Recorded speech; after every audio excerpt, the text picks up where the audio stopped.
Katika ibada ya Jumapili ya tarehe 16 mwezi wa 8 mwaka 2026, ibada yenye mlengo wa kinabii unaosema unabii mzito kuhusu Tanzania sehemu ya pili.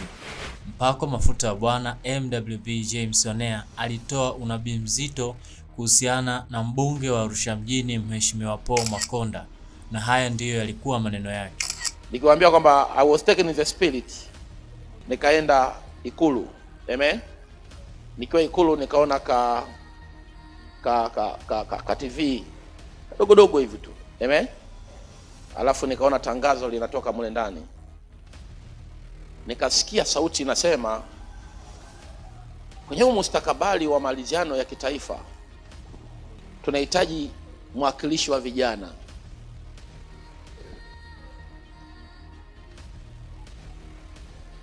Kwenye mustakabali wa maliziano ya nini? Ya kitaifa tunahitaji mwakilishi wa nini? Wa vijana. Alafu nikaa naona mashauri yanapita. Amen. Ya nani ambaye anaweza akawa na sauti ya kuwawakilisha vijana. Hii ni discussion ambayo nilikuwa naiona kwenye kaskrini kadogodogo hivi.